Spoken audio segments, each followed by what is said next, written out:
At this point, may I request everyone to please stand as a show of respect as we read the scripture text for this morning, found in Genesis 1:27 to 31. Will you all read with me? Ready? Begin.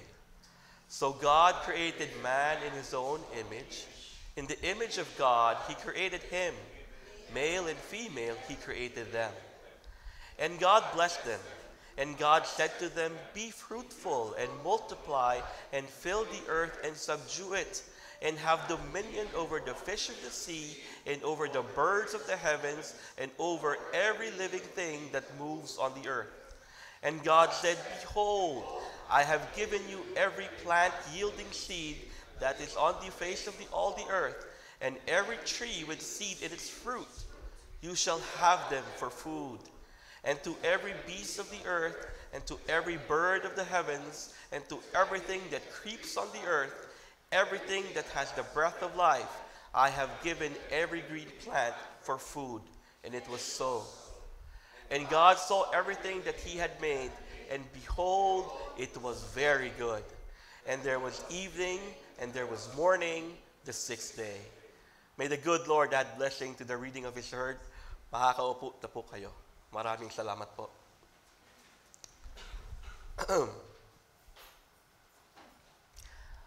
Magandang umaga po ulit sa ating lahat. It is indeed a privilege and an honor for me to be standing before you once again. Never did I imagine that I would be here or standing in front of a church being used by God in this ministry. I always thought po kasi I would be singing. But regardless of what I thought God had wanted me to do, I praise God for giving me the opportunity to be used by him in any capacity as he wants me to be in. And it is my prayer that all of us here be sensitive and be open to how the Lord will also use you for his purpose. All the praises and glory to him alone. Let us begin. This morning, we continue with chapter 1 of Genesis, starting from verse 27 all the way to the end in verse 31. Now, it should be noted that Pastor Justin already discussed verse 27 last week. But for the purpose of ensuring completeness, we decided to include verse 27 to our text. I hope that is okay. For the past weeks, the church focused our attention on the account of creation of man by God. And for the past 2 Sundays, Pastor Justin preached on man being created by God that is mentioned 3 times in verse 27. Ayan po, nasa screen. And man being created in the image of God mentioned 4 times in verse 26 to 27. Now we go over to the next repeated thought, and that is that the man was to rule over God's creation, found in verse 26 and 28. Yung have dominion po, yung word dyan. Okay. To understand our responsibility as the one appointed by God to rule over or be the administrator of his creation, let us look at what is man like. Pag-aralan po natin, ano ba itong taong ito? Sino ba itong unang ginawa ng Panginoon at una niyang inassign, at actually siya lang inassign to rule over creation?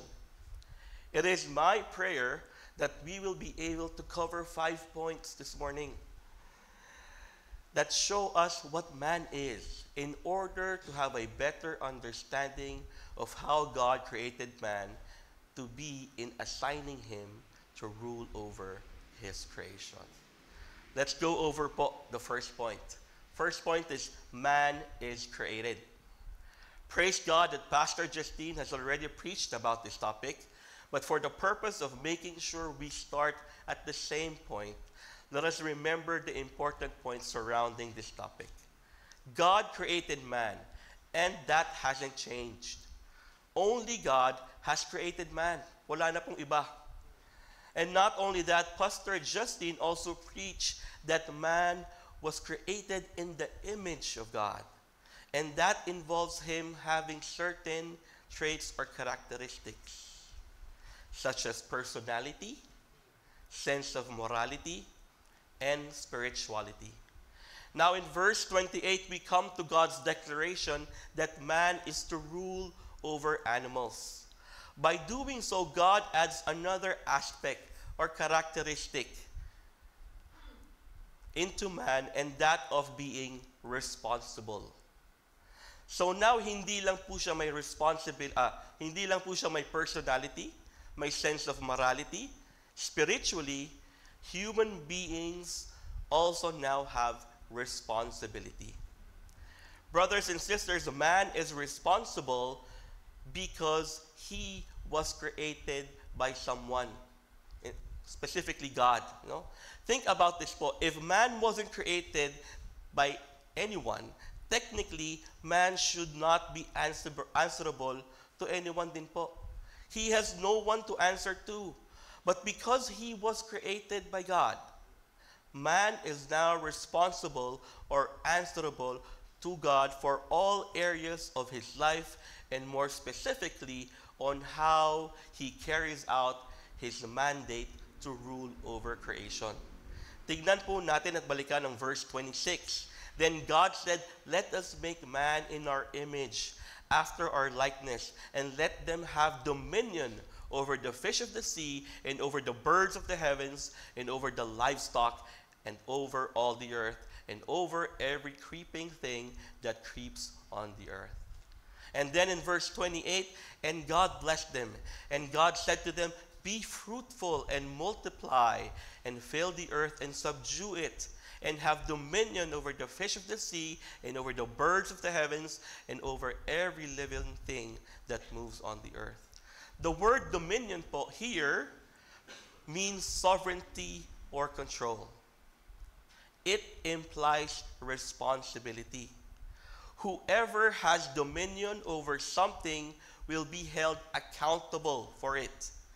They will have to answer and will be held responsible over whatever happens to that thing they are supposed to have control over. Naintindihan po ba? Para pa ulit-ulit lang yung words. Ano po? Siguro po the best way that I can place an analogy is in business. Okay? Sa isang kumpanya po, usually may presidente or CEO. And he or she is held responsible for the way he or she runs the company.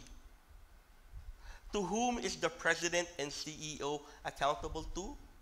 The president or the CEO is accountable to the board of incorporators or shareholders who appointed or gave him or her the position of being president or CEO. Hindi po pwede na hindi siya mananagot. Na even if something happens in the company that is medyo wala naman siyang kinalaman doon, he or she will still be held accountable and responsible for it because sa kanya po inassign or sa kanya po pinagkatiwala yung kumpanya na yon. That is the same way that God has assigned to us to have dominion over everything in the earth. The issue that we have today is the notion that we are not to be held responsible. Yun po yung problema talaga, mga kapatid. That somehow we are excused from what happens. Especially coming from the new way of thinking, there is a shift towards a tendency to deny man's responsibility. On what basis? On the basis of some kind of determinism. Now, ano po ba itong determinism na ito? What does it mean? Well, first off, there are two kinds of determinism. Physical or mechanical, and the other one is psychological determinism. Physical or mechanical determinism proposes that man is the product of his genes and body chemistry. On the other hand, psychological determinism proposes that man is a product of his environment and of the things that have happened to him. Notice po that in both cases, the person is excused from the responsibility for what he or she has done or the consequences of what happened because of he or she did something. And so we end up with people who think and say things like, siguro nga, hindi niya talaga mapigilan lang, kaya niya nagawa yun. Or in English, I guess he just couldn't help it. This is a very dangerous idea, mga kapatid. Because if we subscribe to this way of thinking, we are not far from saying that criminal behavior is just like a sickness. Para lang pong sakit. And what's worse is that we start to change the picture that the person who commits the criminal act is actually just a victim rather than him being the actual victimizer. Kumbaga parang playing victim siya, or we're actually allowing him to play the victim. Para po siyang binigyan natin ng excuse para hindi siya managot. So that he will not be responsible for his own actions. That he does not actually have control over it. So maling-mali po itong katuroan na ito. Okay? We praise God that we know better. Since God has made man in his own image, man is not caught in the wheels of determinism. Man is actually able to influence history for himself and for others. Even in his fallen state, man is still responsible, mga kapatid. Aminin po natin, man, we can do many things, both great and even very terrible things. But regardless of what he does, the bottom line is that he or she, we, cannot blame it or pass on the responsibility of someone or something. We are responsible, and we will be held accountable to our Creator. Notice what happens when Adam and Eve sinned. God said, "Where are you? Who told you that you were naked? What is this that you have done?" Found in Genesis 3, 9, 11, and 13. Adam and Eve was held responsible for their actions, and God was asking for an account of what they have done. In the 1,000 years since the Garden of Eden, many have tried to convince themselves that they are not and could not be held responsible. But the testimony of Scripture is that this area of responsibility still stands, and that everybody, no exceptions, will one day answer to God at the judgment. Revelations 20:12, it says, "And the dead were judged by what was written in the books according to what they had done." To end this first point, not only is man responsible for the animals, they are also responsible for the acts towards others, other people po. This is the reason behind the biblical statements instituting capital punishment as a proper response to murder. For instance, Genesis 9:6 says, "Whoever sheds the blood of man, by man shall his blood be shed." This verse and verses similar to this are not in the Bible as remnants of a more barbarous age, or because the biblical outlook of man is not valuable. Actually, it is the opposite. They are there because man is too valuable to be needlessly destroyed or killed. Therefore, the harshest penalties are reserved for such action like murder. Nagets po? In a related way, James 3:9-10 forbid the use of the tongue to curse others, because no matter how much you dislike a person, and alam ko po, meron po tayong mga kilalang ganitong tao, na nakikita pa lang natin sa malayo, medyo tumataas na po ang ating presyon. But as a warning, don't make the mistake of cursing them the next time you see them. Because they too, whether you believe it or not, kung hindi man sila kamukha-mukha noon, are made also in God's image.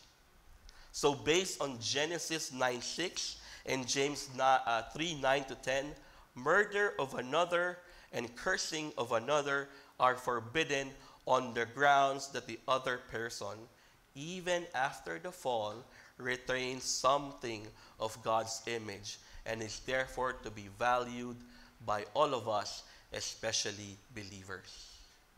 Why? Because our Father who created them also values that person. So the next time you see them, smile na lang po kayo. Okay?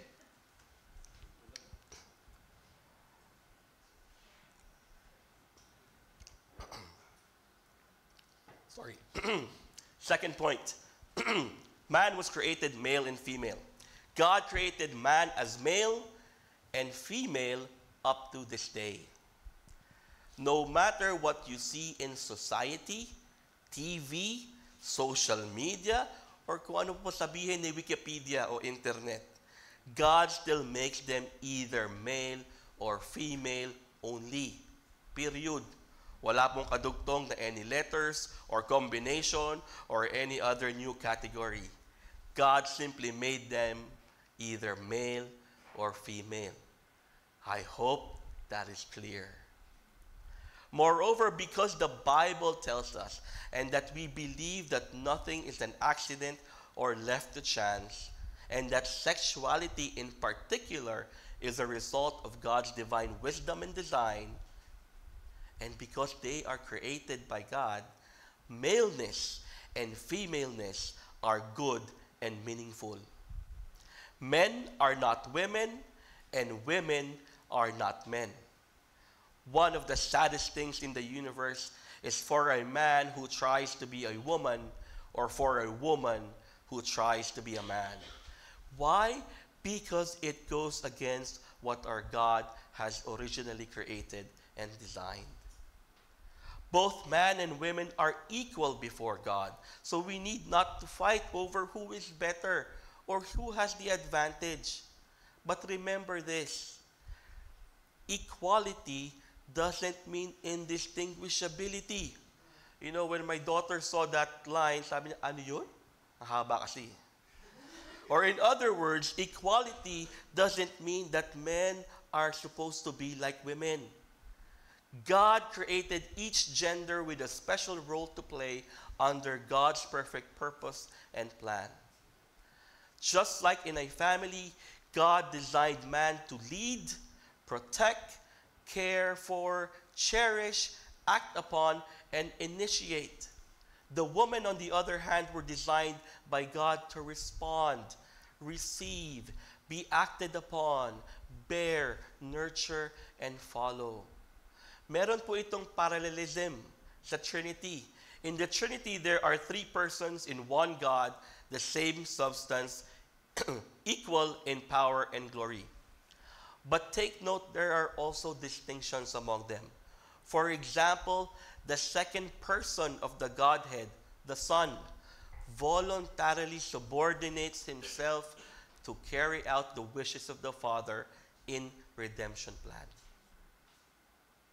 The third person, the Holy Spirit, also voluntarily subordinates himself to the united wills of the Father and the Son. In the same way, the subordination of woman to man in marriage is a voluntary submission also. Ano po? When a man proposes to a woman, the woman is free and actually need not accept the proposal kung ayaw niya. Kaya nga ho, sa mga kalalakihan, meron kaming term na busted. Ano po? And siguro po for our young men out there, one of the things that we could ask our pastoral team is to decide among ourselves, sino ba yung may PhD sa pagiging busted para makahingi po kayo ng tips. Tama po ba? Kidding aside, when a man proposes to a woman and the woman accepts that proposal, she enters voluntarily into holy matrimony with that man. And she then becomes, as 1 Peter 3 admonishes them, to be submissive and obedient to her husband. In the same way, children are under the divine commandment to obey and honor their fathers and mothers, found in Exodus 20:12 and Ephesians 6:1. These divine commandments is something that we inculcate to all the students here in our school. Kaya open pa po ang enrollment. And honestly speaking, especially for the older children, mga siguro grade 4 and up, we notice that the act of obeying and honoring, although can be done out of fear, should actually be done voluntarily also. Especially for the young adults here, the choice of obeying and honoring our parents, especially if we already have the means to live on our own, is something that we do not because we're forced to, not because we are under compulsion or sapilitan, but because we genuinely want to do it voluntarily. So mga kapatid, even in the structure of human relationships, we see the image of God and the way the Holy Trinity is also structured, with proper and voluntary subordination. Ang problem talaga po ay hindi natin ito sinusunod. Third point, man is created body and soul. Yan. And aminin ko na po sa inyo ngayon, hindi ko po forte ang Hebrew or Greek. So, patawarin niyo po ako if I cannot pronounce it correctly. God made man, body, and soul, and to this day, He still does. At this point, mga kapatid, it would be very remiss of me not to mention that there are two schools of thought who believe in a two-part construction of man, and yung kabila naman ay three-part construction of man. Okay. So, basically, what that means is that some believe man is made up of two parts, and the other party believes that man is made up of three parts. Yun lang po yung ibig sabihin nun. But at this point, I would also like to emphasize that this issue is not salvific, meaning both camps, okay, can debate all they want for as long as they live with all the passion and grit and taas ng boses they can actually muster, and yet both of them will actually see each other in heaven praising God together with all the other believers. So hindi po ito topic kung saan yung isang school ng thought ay tama, so makakapunta siya sa langit, at yung isa naman ay mali at hindi siya pupunta sa langit. Okay? Allow me to discuss further. To start, both school of thought believes that a human being has a physical part that dies and needs resurrection, and another immaterial part that lives beyond death. The difference stems from the thinking that the immaterial part can be further distinguished into two, that of containing a soul or personality and a spirit that relates to God. Bear with me for a second. So to reiterate, those who believe in the two-part construction believe that man is made up of body and soul, while those who believe in a three-part construction believe that man is made up of body and the non-physicals, or yung not material parts, which is the soul and spirit. Okay? Yung isa po, body and soul, yung isa, body, soul, spirit. Let's look at what the Bible says. In the earlier parts of the Old Testament, soul, the Hebrew word being nephesh, and spirit, the Hebrew word being ruach, are used interchangeably. But in other places, particularly in the latter parts of the Old Testament, the term spirit, ruach, increasingly becomes used exclusively for that part of man by which men and women relate to God. In distinction from the word nephesh or soul, which is used to refer to a being having life. As an example, the term soul, nephesh, is also used for animals, while the term ruach, spirit, is not. Moreover, the prophets who heard the voice of God and communed with him in the special way are always said to be filled by the ruach, spirit, but not the nephesh, or soul. In the New Testament naman po, the linguistic data is also similar. Soul in Greek is psyche, or psyche na lang, and pneuma for spirit. Both psyche and pneuma are also freely exchanged in some verses. But also, there are other verses that use pneuma, spirit, to pinpoint the part in a redeemed Christian that can relate to God, as opposed to the term psyche, soul, which even an unsaved man has. 1 Corinthians 9:16 po nanggaling yun. Now, as you can see, there is really no one specific verse that points to which school of thought got it right. Okay? Pareho po kasi ginagamit. So if you are anything like me, and the terms ruach, psyche, soul, nephesh, pneuma, and spirit cause you to get more confused, or cause your mind to start to wonder about other things, wag po kayo mag-alala. Number 1, hindi po kayo nag-iisa. Number 2, hindi po nakasalalay dito ang ating salvation. And number 3, the specificity of the words is less important by the truths that they convey. Mas importante po yung katotohanan na nasa likod nitong mga terms na ito kaysa yung ability natin to figure out which of the terms. Okay? So ano nga ba po itong mga terms? Or ano nga ba po itong mga katotohanan? Number 1, man is not a single form being. Hindi siya one part lang. Okay? The construction of man has at least 2 parts. That distinguishes him from animals. Human beings have a physical body, that is the part we see. That has a physical life, and this is the common denominator for all living things. Lahat po ng may buhay, living things, ay meron pong physical part, yung body, na is alive and that we can see. Now, meron pong ibang part that we don't see.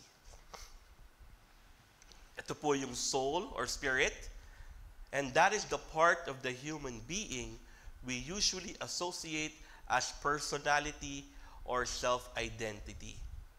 Pause po tayo. This is by no means an extensive discussion, and I don't claim to be an expert of this. But for the purpose of our message this morning, allow me to present to you the best way I think I will be able to explain it in the simplest way possible.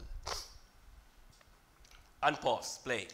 So meron po tayong physical body that possesses life, that all living things share, and that we have another part that is soul, spirit, that only human beings have, that we often refer to our personality and self-identity.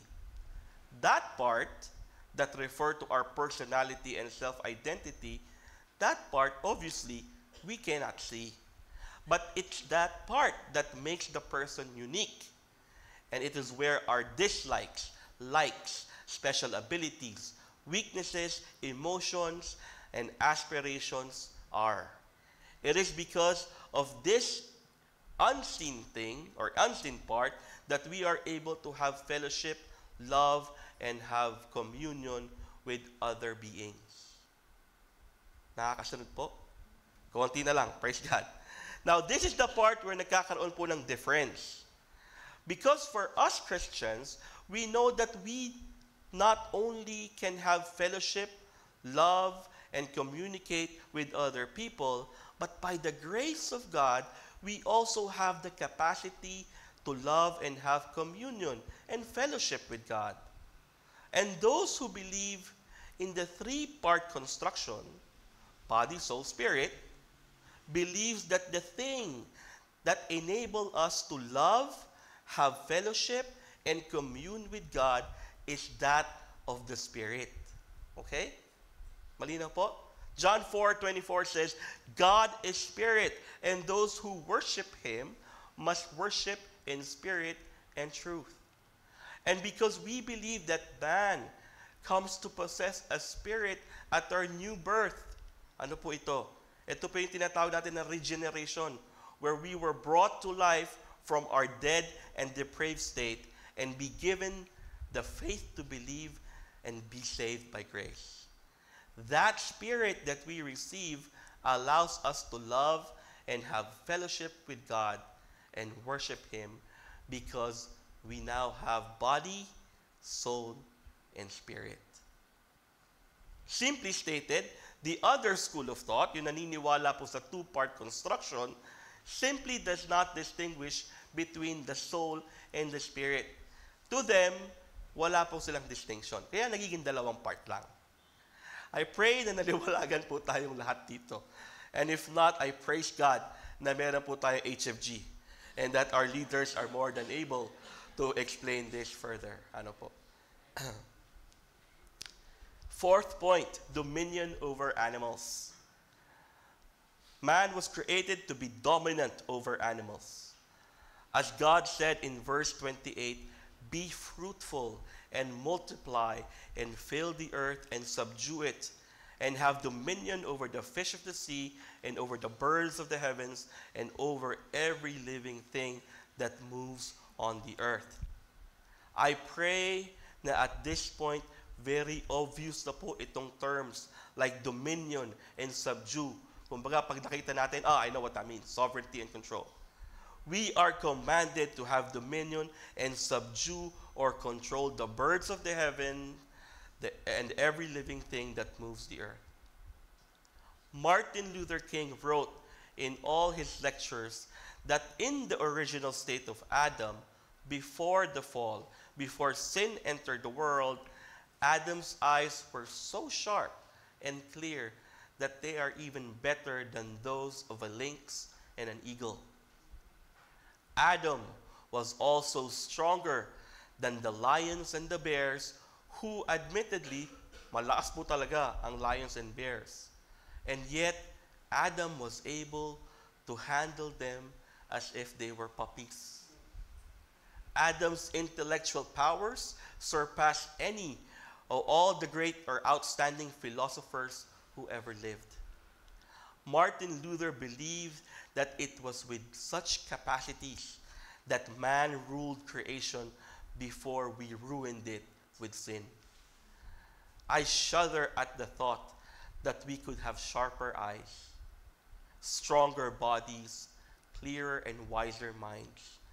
And I tend to agree po with Martin Luther King that because sin corrupts and its effects numerous and far-reaching, hindi po imposible that some of our physical abilities were also corrupted when we fell into sin. The reality now is that we are still held accountable to have dominion and control over animals, even with the diminished capabilities. However, what is more disappointing is that diminished na nga yung capabilities natin. Pero we often exercise yung dominion natin in such a way that our self-interest get the better of us. Kumbaga, nagiging selfish, nang-aabuso. Not only does man often end up either violating or abusing God's creation and creatures, ano po yung pruweba nito? Ay ang dami na hong mga species na wala na, nauubos na po natin. But even we mess up and we miss the point of what creation should reveal. That we have a glorious God who created all of this. And instead of doing that, we end up worshiping the creation and not the Creator. Nakakalungkot pong isipin that most of the time, we really end up short and not live up to the calling God has given us to exercise responsible dominion over animals, and then act so innocently, unmindful of the abuses that we have done, forgetting that at the end we will be held accountable to God for the way we subdued and controlled over the animals of His creation. On another note, remember the verse in Psalms 8:5. Yet you have made him a little lower than the heavenly beings and crowned him with glory and honor. The him here refers to human beings, or could refer to human beings. And that means that in the order of things, the human race have been placed in the middle. Nasa gitna ng heavenly beings, human beings, and then animals. And while this should instill to us the additional role that we are to mediate between the heavenly beings and the animals, kasi nasa gitna po tayo, it is interesting that the point of comparison used is that man is described a little lower than the heavenly beings. Ano po? At hindi po the other way around, a little higher than the animals. Napansin po ba natin yun? This means that our direction and model should be upwards, that we look up to the standards of our Creator. Because again, we are created in His image. We are to be looking up, being Christ-like, and not looking down, being closer to the actions of a beast or acting like an animal. Sadly, the reality is that because of sin, there are people out there, even very smart people, who refuse to recognize that we were created in the image of God. Instead, they would rather believe and sink down to the animal level and entertain and believe the idea that man came from the monkeys and apes. Nakakalungkot po sa isipin. Last and final point, man is created holy. When God created man in His image, man was created holy. Unfortunately, out of these 5 points, ito po yung naiiba. And so very quickly, allow me to point why it is different. And in so doing, makapag-recap na rin po tayo. Ano po? So the first one, if you remember, man is created by God, and up to this day, we are still created by God. Number 2, man was created male and female, and no matter what anyone says or think, male or female pa rin po tayo. Number 3, man was created with body and soul, and no matter if you believe in the 2-part or 3-part construction, we are still created and have the ability that enables us to love, commune, and have fellowship with God. Number 4, man was created to be dominant over the animals. And as we just learned a while ago, we are still to be dominant maski na-diminish yung capacity natin. And unfortunately, we are not doing a very good job at it. Finally, the last point, which makes it different. Ano po yun? Man was created holy, and we are still not. Yun po yung pagka-difference niya. Hindi na po tayo holy. All the other 4 points still hold, except this one. Sadly, we are not holy anymore. Brothers and sisters, when we were originally created by our holy God, we were also created to be holy. And I think this is the precise reason why God said in verse 31, and God saw everything that He had made, and behold, it was very good. And there was evening, and there was morning, the 6th day. Notice that it was not just good, it was very good. Good was mentioned in verse 4, 10 and 12. If you can see it. Diba? So the light was good. Okay? And God saw, were gathered together, he called seeds, and God saw that it was good. Vegetation, plants, seeds according to their own kind, and trees, and it was good.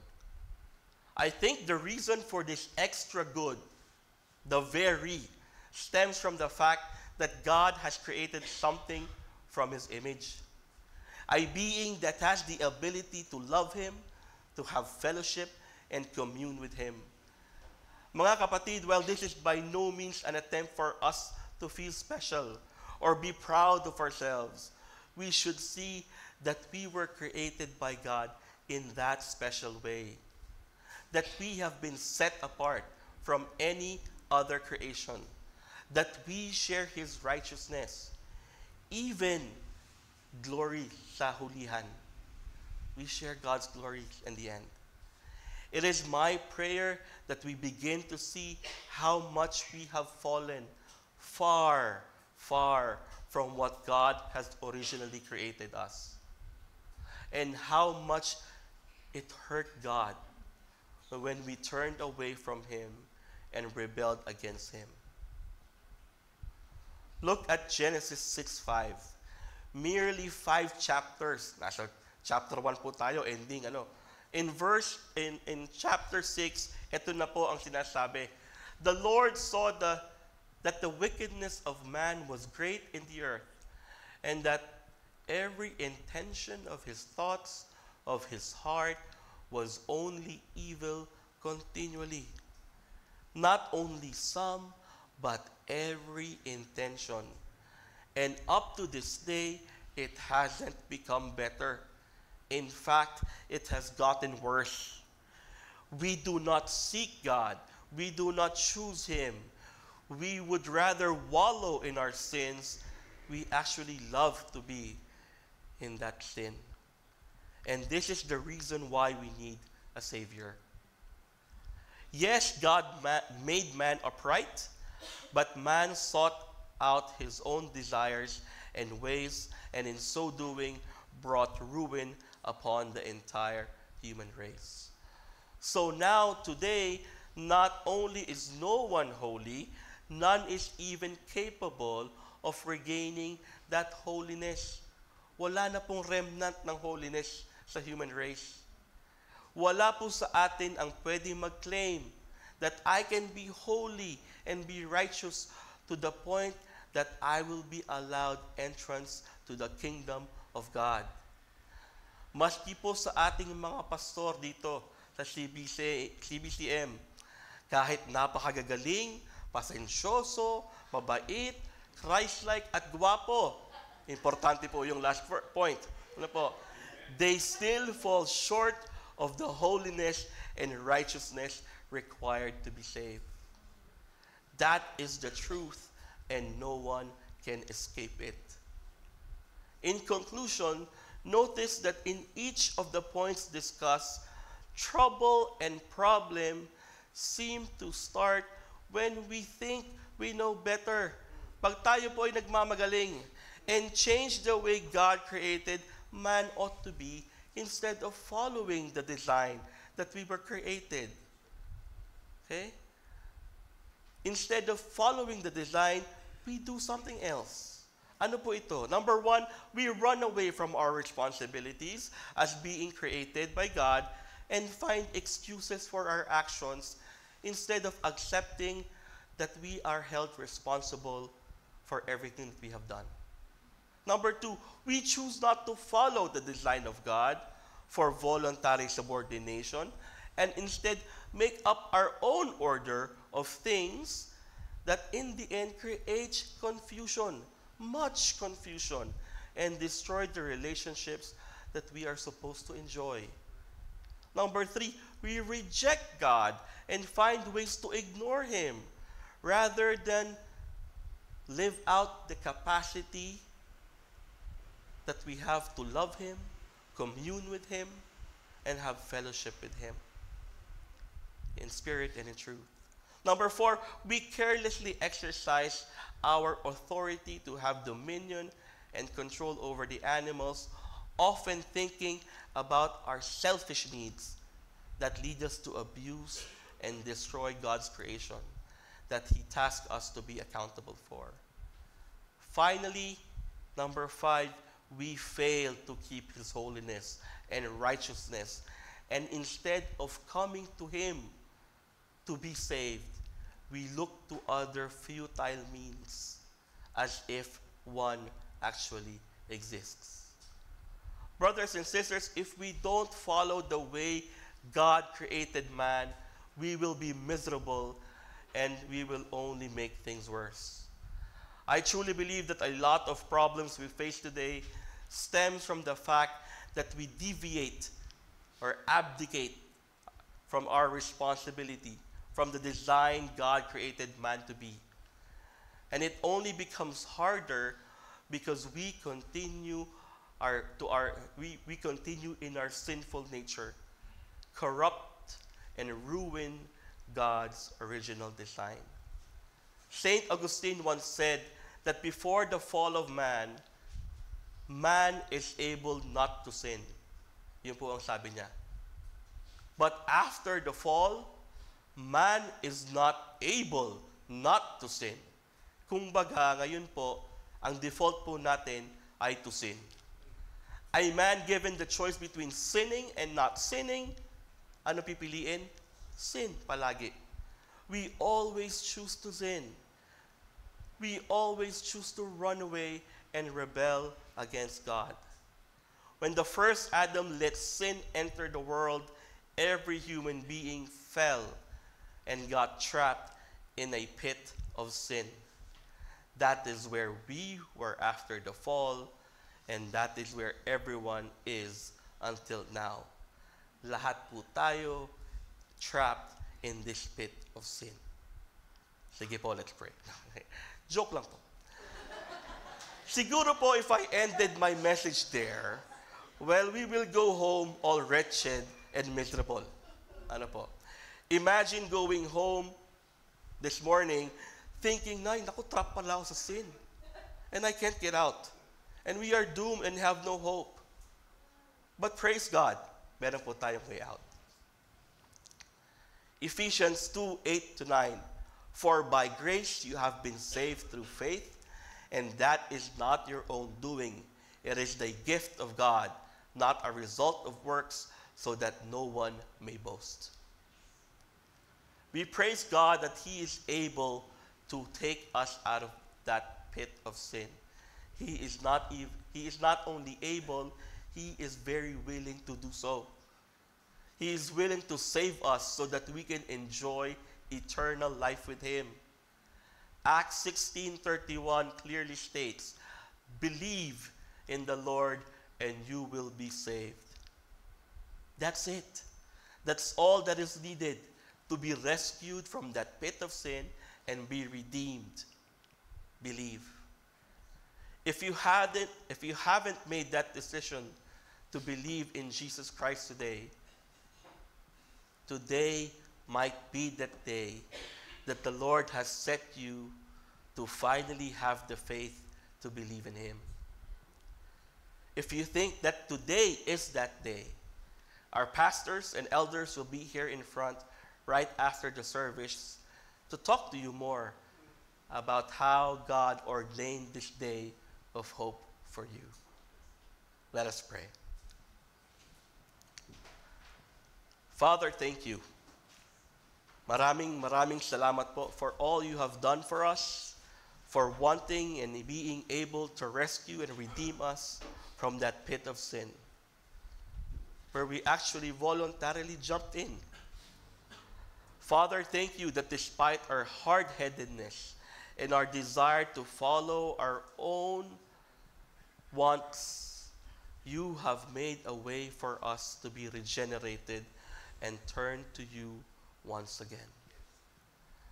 Father, I pray for the people of CBCM, would you always remind us to live out according to what you have originally designed us to be. Help us to live up to your image, to always be Christ-like.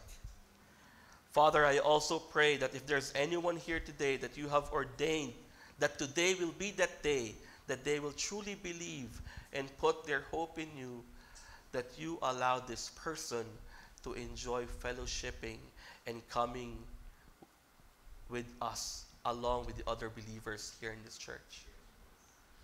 Thank you, Father. Again, salamat po. We love you with all our beings. To you be all the glory. In Jesus' name we pray. Amen. Let's all rise.